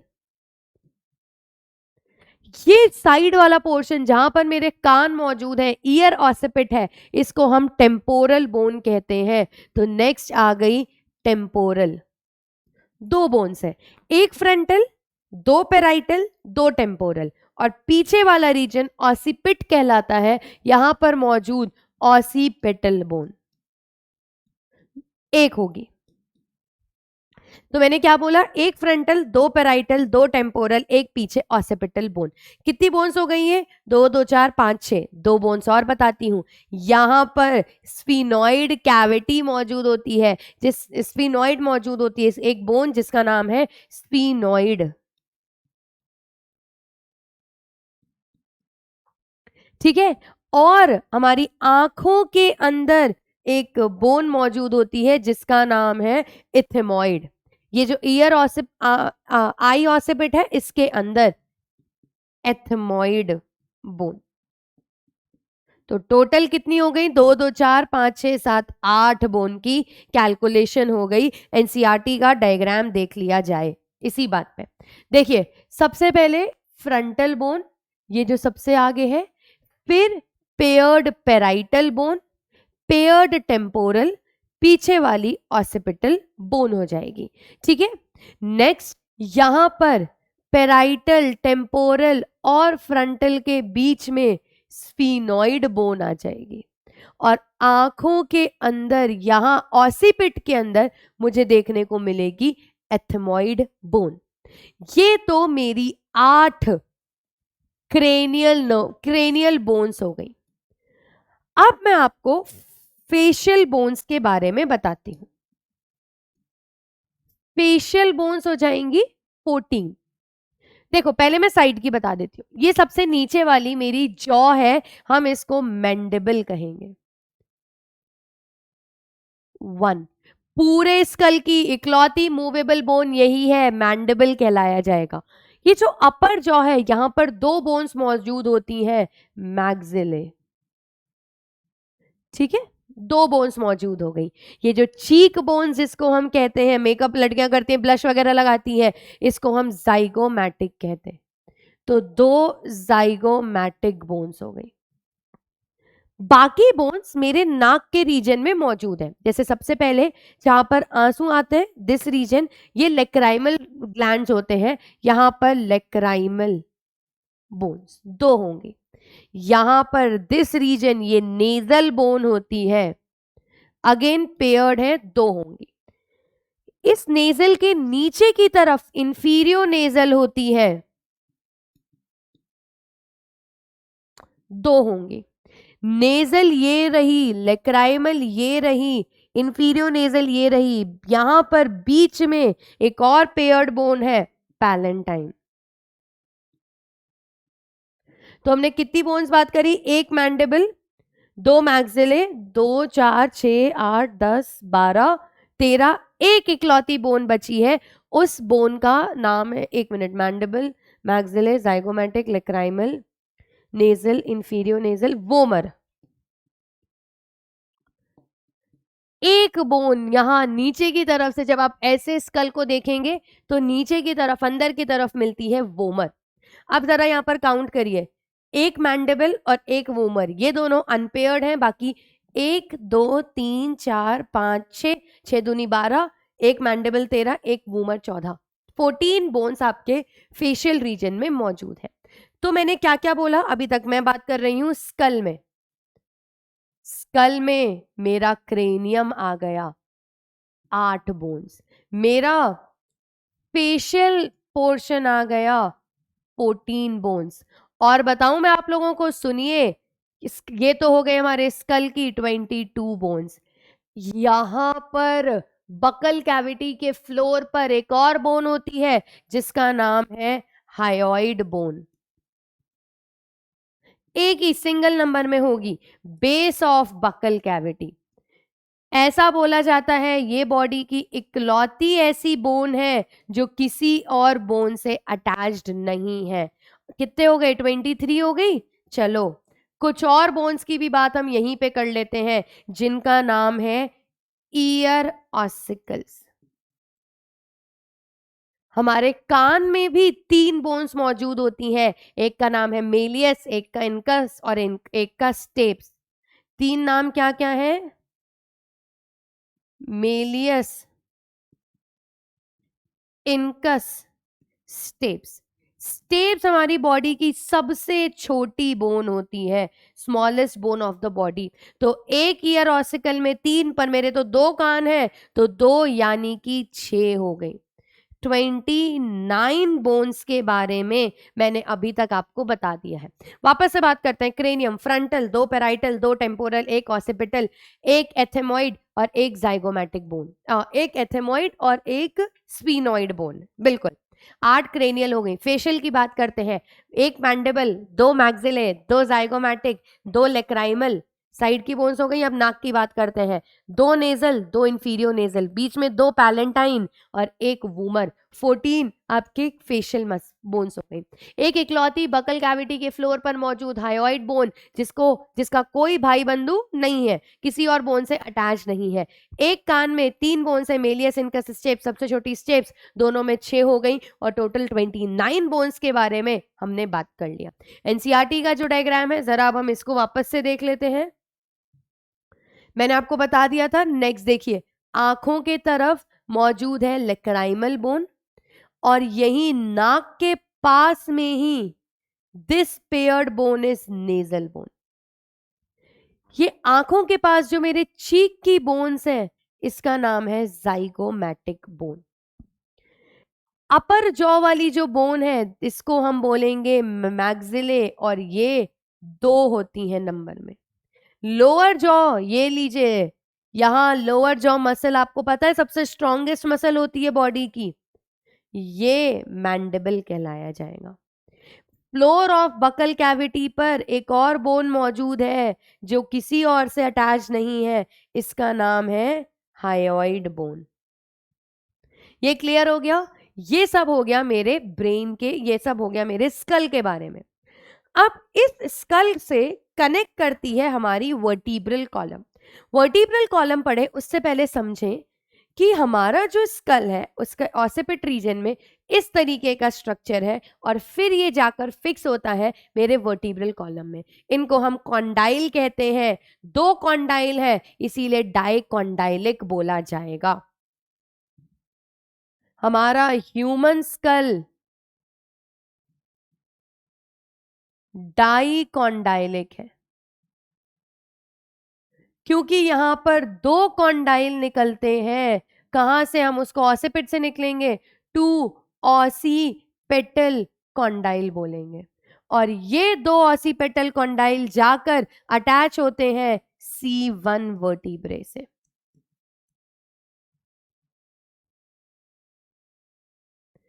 जो कि हमारे हेड के मूवमेंट का काम करते हैं। ये जो C1 वर्टिब्रा, एक्चुअली अब मैं आपको नेक्स्ट पॉइंट वर्टिब्रल कॉलम ही पढ़ाने वाली हूं। हमारे वर्टिब्रल कॉलम में जितने भी वर्टिब्रे हैं उनको हम 4-5 कैटेगरी में डिवाइड करते हैं, समझे? सबसे पहले हम बोलेंगे सर्वाइकल, फिर बोलेंगे थोरैसिक, फिर लंबर, फिर सेक्रल या सेक्रम और फिर कॉकिक्स। टोटल 7 सर्वाइकल वर्टिब्रे हैं, C7, T12, L5, S1, coccyx 1। लिखते कैसे मैं आपको बता देती हूँ। Cervical, thoracic, lumbar, sacrum, coccyx, ये हमारा फॉर्मूला कहलाया जाता है, हमारी वर्टिब्रल कॉलम का फॉर्मूला कहलाया जाता है, जो मैंने आपके सामने लिखा, समझे। देखो ध्यान से, सबसे पहले दिस रीजन में यहां पर 7 बोन्स मौजूद है, 7 वर्टिब्रल कॉलम, सर्वाइकल, वो रीजन जहां पे लंग्स और हार्ट है, उसके पीछे जो वर्टिब्रल कॉलम है वो थोरैसिक कहलाई जाती है, 12 होती है। स्टमक रीजन, एब्डोमिनल रीजन में जो मौजूद है वो कहलाएंगी लंबर, लंबर के एंड में मौजूद होती है सैक्रम, और सैक्रम के एंड में कॉकिक्स, कॉकिक्स को हम टेल बोन का भी नाम देते हैं। वो ऑर्गेनिजम्स जिनके अंदर प्रॉपर टेल होती है, उसके अंदर कॉकिक्स का नंबर भी ज्यादा होता है और साइज भी लंबा होता है। ह्यूमंस में एवोल्यूशन के बाद में पूंछ हटती गई तो कॉकिक्स का नंबर भी कम होता गया। बच्चों में ये 5 होती हैं, बाद में फ्यूज होके 1 हो जाती है, और ये नॉन फंक्शनल है, टेल बोन हम इसका नाम रखते हैं। तो हमारे पास में C7, T12, L5, S1, C1, देखिए ये 1 2 3 4 5, ये हो गई आपकी 5 6 7, ये हो गई आपकी सर्वाइकल। उसके बाद में शुरू हुई 1 2 3 4 5 6 7 8 9 10 11 12, ये हो गई आपकी थोरैसिक। फिर आई आपकी लंबर, एक मिनट, अच्छा यहाँ पर इन्होंने प्रॉपरली थोरैसिक के पूरे 12 बनाए ही नहीं है, और यहाँ से 1 2 3 4 5 लंबर, फिर ये सैक्रम, और एंड में कॉकिक्स बोन आ जाएगी। टोटल वर्टिब्रल कॉलम काउंट करो कितने हो गए, 12, 7 और 5 12, 12 12 24 25 26, तो मेरे पास में 26 वर्टिब्रल कॉलम आ चुके हैं। ठीक है, चलो वापस देखते हैं। मैंने क्या बोला, क्रेनियम में 8, फेस में 14, ईयर्स में 6, हायोइड 1, राइट, 14 6 20 28 29। अब मेरे वर्टिब्रल कॉलम में आ गई है 26 बोन्स। चलो आगे बढ़ते जाते हैं, एकदम एंड में कैलकुलेशन करेंगे। अब देखिए एक और बात बताती हूं, यहां पीछे वर्टिब्रल कॉलम है थोरैसिक रीजन में, आगे के रीजन में मौजूद है मेरा रिब केज, ऐसे यूं टेढ़ा होके आता है, यहां पर वो अटैच होता है एक बोन से जिसका नाम है स्टर्नम, सिंगल बोन है, टाई वाले रीजन में होती है, हम उसको स्टर्नम कहते हैं। स्टर्नम एक बोन है, टाई बोन भी हम इसका नाम रख देते हैं। जरा अब हम इसको देखते हैं, तो कुछ इस तरीके से मेरा स्टर्नम बना हुआ होगा, ये हो गई मेरी स्टर्नम। इस स्टर्नम पर 12 पेयर ऑफ रिब्स आके अटैच होते हैं, तो यानी कि रिब्स कितने हो गए, 12 पेयर, 24।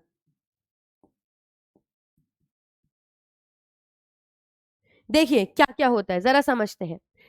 कुछ रिब्स ऐसे होते हैं जो पीछे वर्टिब्रल कॉलम से आते हैं और आगे स्टर्नम से अटैच हो जाते हैं, पीछे वर्टिब्रल कॉलम से आएंगे, आगे स्टर्नम से अटैच हो जाएंगे, उनको हम ट्रू रिब्स कहते हैं।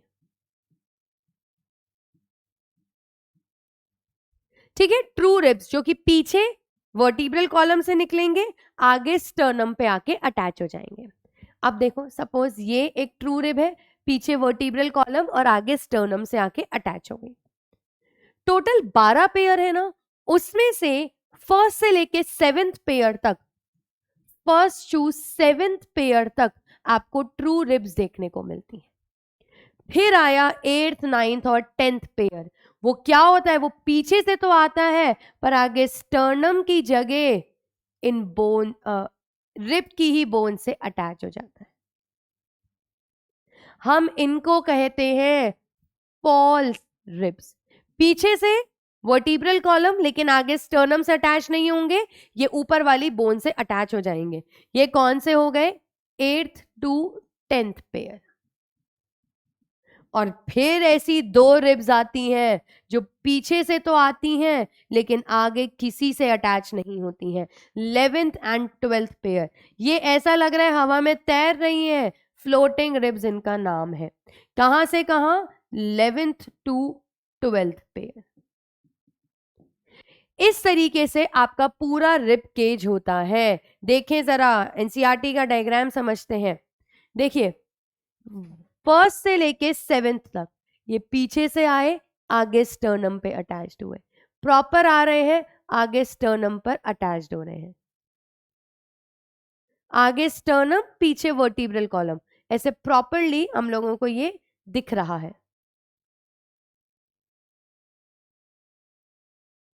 ये रहे मेरे ट्रू रिब्स। अब देखिए, 8th 9th और 10th को ये स्टर्नम से अटैच्ड ही नहीं हुए हैं, ये तो यहीं पर रह गए हैं। ये आ गए हमारे फॉल्स रिब्स। और सबसे नीचे ये देखिए, ये एक रिब यहां पर है और ये एक रिब यहां पर है, यहां पर भी एक रिब ये रहा और ये दूसरा रिब रहा, जो कि किसी से अटैच्ड नहीं है। फ्लोटिंग रिब्स हम इसका नाम रखेंगे। क्लियर हो गई ये बात? ये हो गए हमारे रिब्स और इसके साथ मेरा एक्सियल स्केलेटन सिस्टम खत्म हुआ।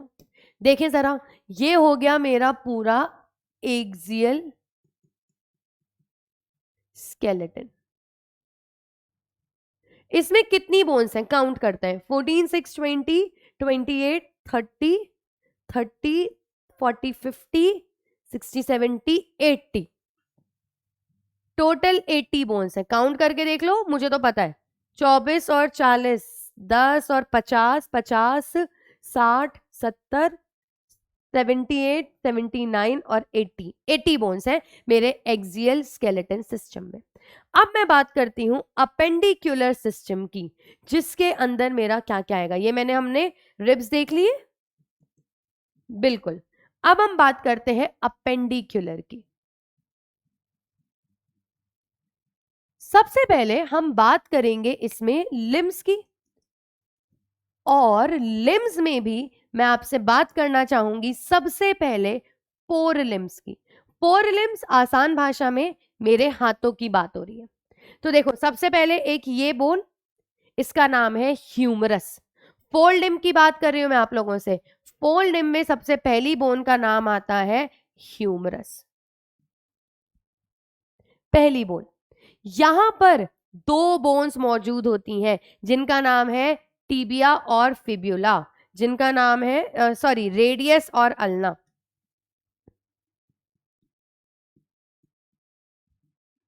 तो एक ह्यूमरस, एक रेडियस, एक ulna. Humerus, radius, ulna.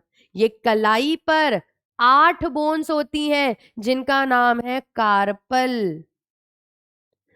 8 carpals मौजूद होती हैं। यहां पर हथेली पे देखो, यहां पर भी तो बोन्स है, तो 5 बोन्स निकलती हैं, नाम है मेटाकार्पल्स। नाम पड़ गया मेटाकार्पल्स। 5 हो गई। और अब हम हाथों की बात करते हैं। देखो, एक उंगली में 3 अलग अलग बोन्स है, 3 अलग अलग बोन्स है, लेकिन अंगूठे में 2 ही बोन्स होती हैं। तो 1 2 3 4 5 6 7 8 9 10 11 12 13 14, इनको हम फैलेंजेस कहते हैं। 14 बोन्स हो गई। तो देखो, एक ह्यूमरस, एक रेडियस, एक अल्ना, 3 बोन्स ये हो गई। 8 बोन्स यहां पर है कार्पल्स में, 8 3 11। 5 बोन्स यहां पर है, 16 16 और 14 बोन फैलेंजेस में है। यानी कि एक हाथ में मेरी 30 बोन्स है। एक हाथ में 30 है, यानी कि दोनों फोर लिम्स मिलाकर मेरी 60 बोन्स हो जाएंगी। अब ये तो हो गया फोर लिम्ब। अब हम बात करते हैं हाइंड लिम्ब की। हाइंड लिम्ब मतलब पैरों की बात हो रही है, ठीक है। पैरों की बोन्स को हम कंपेयर करते हैं। चलो देखो, जैसे ह्यूमरस मौजूद है मेरे हाथों में, पैरों में जो बोन है उसका नाम है फीमर। फीमर बॉडी की लॉन्गेस्ट बोन, स्ट्रॉन्गेस्ट बोन कहलाई जाती है। फीमर के नीचे मौजूद है टार्सल्स, सॉरी, यहां पे टीबिया फिब्यूला है, वहां पर है, यहां पर रेडियस अल्ना है, वहां पर टीबिया फिब्यूला है। Tibia and fibula. जैसे रेडियस अल्ना 2 थे, वैसे भी टीबिया फिब्यूला टोटल मिला के 2 हो जाएंगी। तो फीमर, पैरों की बात कर रही हूं, यहां पर मौजूद है मेरे कौन, टीबिया फिब्यूला। 8 कार्पल्स मौजूद थे, एंकल पर 7 टार्सल्स मौजूद होते हैं। 8 नहीं 7। यहां पर 5 मेटाकार्पल्स थे, वहां पर 5 मेटाटार्सल्स होंगे।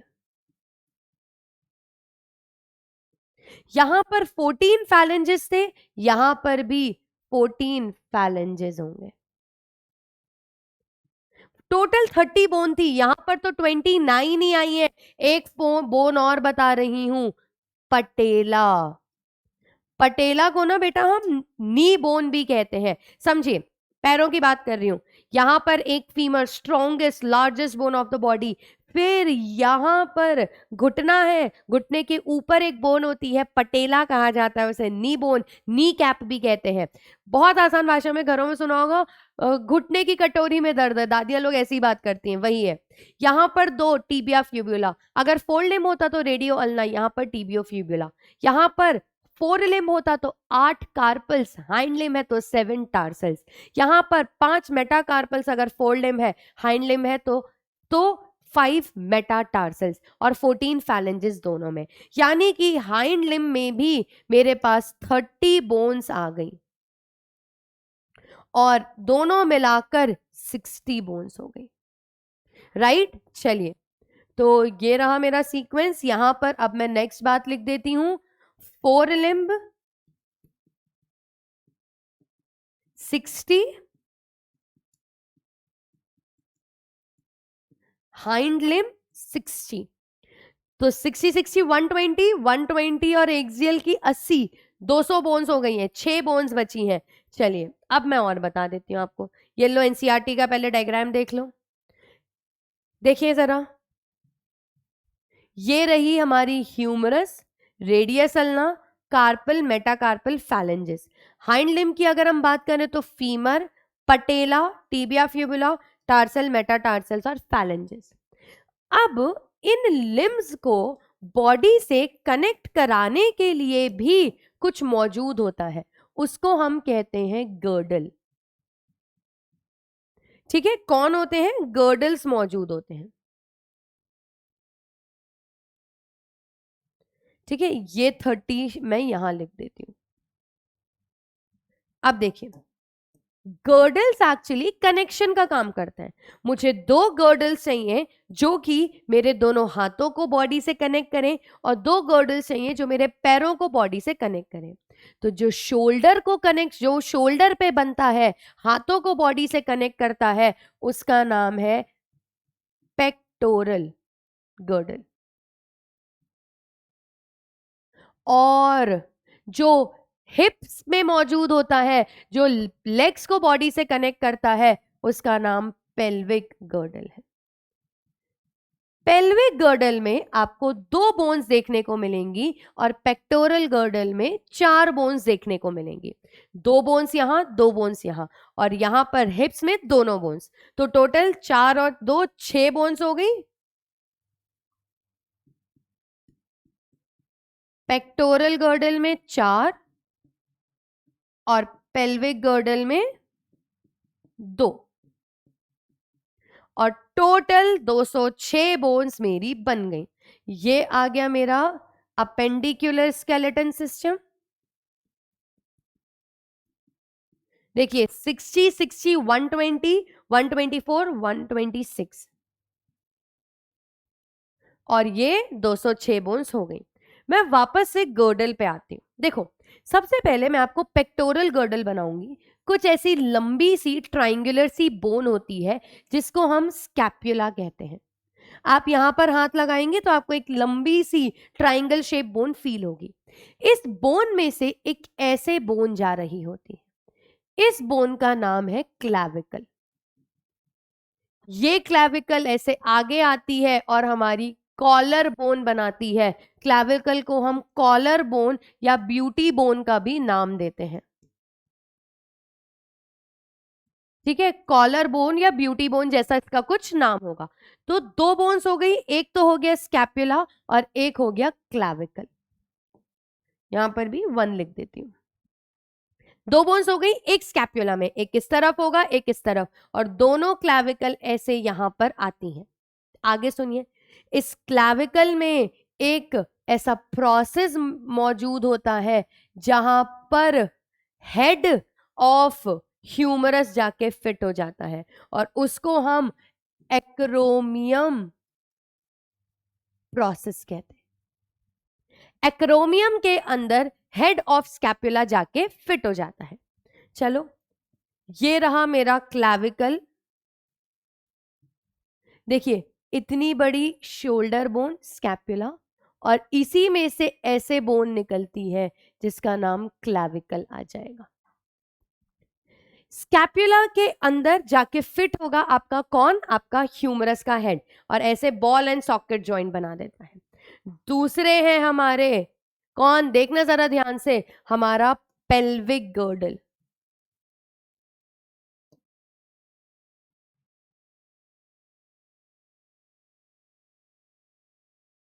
कौन मौजूद होगा?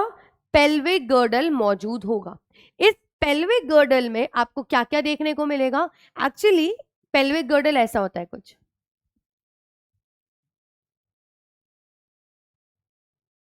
ये एक तरफ का है, ये पूरा एक बोन है, 1 कोक्सल बोन। सिमिलरली ऐसा दूसरी तरफ भी होगा, और ये दूसरी बोन हो जाएगी।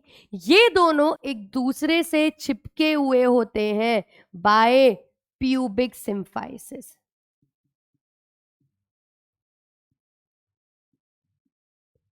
जो प्रेग्नेंट लेडीज होती हैं, जब बेबी के बर्थ का टाइम होता है तो ये प्यूबिक सिम्फाइसिस डायलेट हो जाता है ताकि बच्चे को अच्छे से स्पेस मिले फॉर लाइक प्रॉपर डेवलपमेंट, उसको स्पेस ज्यादा मिले और डिलीवरी ज्यादा बेटर हो।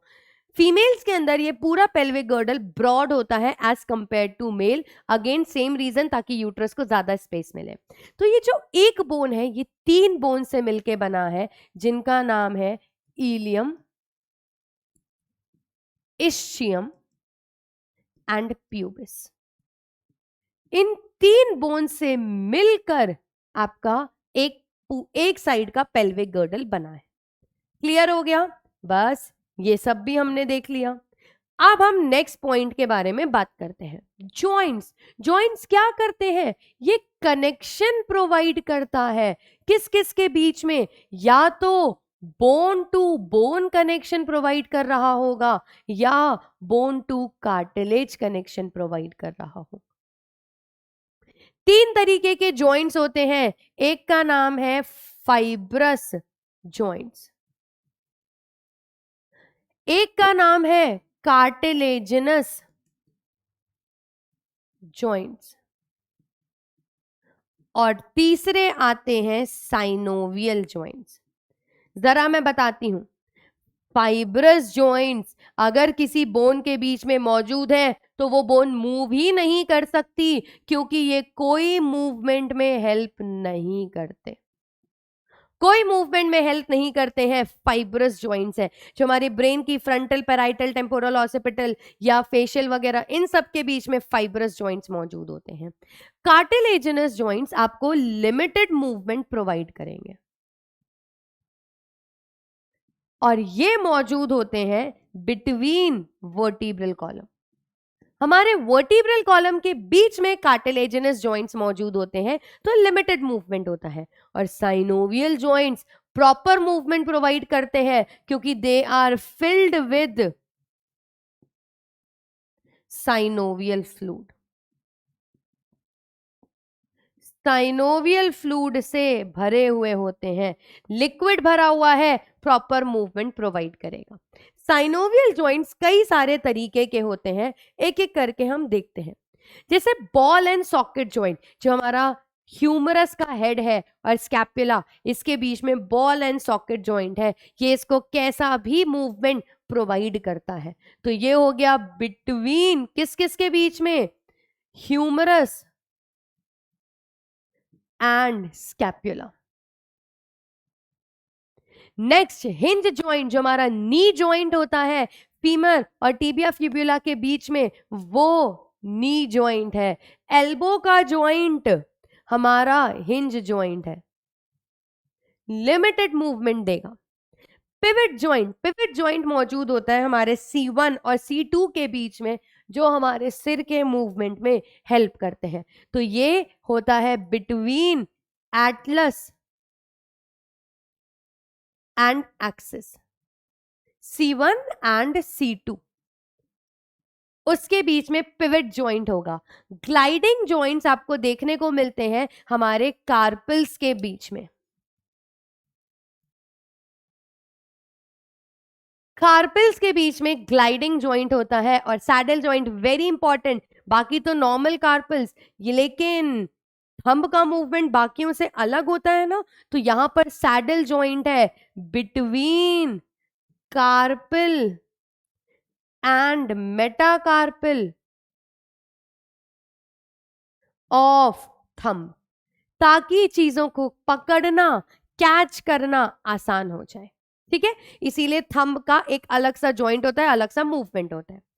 चलिए, और इसके साथ हम इस चैप्टर के लास्ट पॉइंट पर, लास्ट टॉपिक पर आ चुके हैं, विच इज कि हमारी बॉडी में इन ऑर्गन से रिलेटेड क्या क्या बीमारियां हैं, समझते हैं। सबसे पहली का नाम है माइस्थीनिया ग्रेविस। बेटा ये एक ऑटो इम्यून डिसऑर्डर है। ऑटो इम्यून डिसऑर्डर का मतलब है हमारी बॉडी की सेल खुद ही अपनी सेल्स को मारती है। न्यूरोमस्कुलर जंक्शन जो होता है ना, न्यूरोमस्कुलर जंक्शन यहां पर डिस्ट्रॉय होने लगता है। मसल्स में वीकनिंग आ जाती है, मसल्स का कंट्रैक्शन रिलैक्सेशन डिफिकल्ट होता है और विद टाइम ये बीमारी बढ़ती जाती है। नेक्स्ट है मस्कुलर डायस्ट्रॉफी। मस्कुलर डायस्ट्रॉफी का मतलब है डीजेनरेशन हो रहा है मसल्स का, डीजेनरेशन ऑफ मसल्स। क्यों हो रहा है, कैसे हो रहा है? अरे भैया जेनेटिक डिसऑर्डर है ये, पेरेंट से बच्चों में ट्रांसफर होता है और उसके कारण बच्चों में प्रॉब्लम होता है। Next is tetani. टेटनी का मतलब है कि रैपिड स्पैज्म आते हैं। क्यों? क्योंकि कैल्शियम आयन की कॉन्सेंट्रेशन बॉडी में बर्बाद हो गई है, उस कारण से टेटनी होता है, रैपिड स्पैज्म होते हैं, एकदम मसल ट्विच होता है जिसको हम कहते हैं। आर्थराइटिस अगेन एक ऑटो इम्यून डिसऑर्डर है, वेरी कॉमन इंडिया के अंदर। तो ऑटो इम्यून डिसऑर्डर है, अपनी खुद की सेल अपनी बॉडी को मारने लगती है। किसको मारने लगती है? साइनोवियल फ्लूइड को खत्म करने लगती है। अब उसके कारण वहां पर साइनोवियल फ्लूइड की जगह, साइनोवियल फ्लूइड था, लिक्विड था, तो वो फ्रिक्शनलेस मूवमेंट करा रहा था, अब यहां पर पेनफुल मूवमेंट होने लग जाएगा। गाउट का मतलब है यूरिक एसिड क्रिस्टल्स डिपॉजिट हो जाते हैं। यूरिक एसिड क्रिस्टल्स का डिपॉजिशन हो जाता है बॉडी के अंदर और उसके कारण भी पेनफुल मूवमेंट होते हैं। और osteoporosis very common in adult middle age women. Actually मैं आप लोगों को आगे एक चैप्टर पढ़ाऊंगी, केमिकल कंट्रोल एंड कोऑर्डिनेशन, वहां पर एस्ट्रोजन हार्मोन के बारे में बताऊंगी। मिडिल एज में जब विमेंस के मीनोपॉज होता है, उस टाइम पर उनके बॉडी में बोन डेंसिटी रिड्यूस होने लगती है, एस्ट्रोजन कम हो जाता है, जिसके कारण बोन डेंसिटी बॉडी की कम हो जाती है और बोन्स फ्रेजाइल हो जाती हैं, उनका टूटना आसान हो जाता है। ऑस्टियो मतलब बोन, पोरोसिस उसके अंदर पोर्स बनने गए हैं, इतना कम कैल्शियम डेंसिटी। इसीलिए बोला जाता है कि मिडिल एज वीमेन को डेफिनेटली दूध और कैल्शियम टैबलेट्स का कंजम्पशन करना चाहिए। खैर, विद दिस हमारा आज का ये चैप्टर यहाँ पे खत्म होता है स्टूडेंट्स। हम लोग मिलेंगे अगली क्लास में with a new chapter, with a new topic, with a new energy. Till then, thank you and have a very happy learning.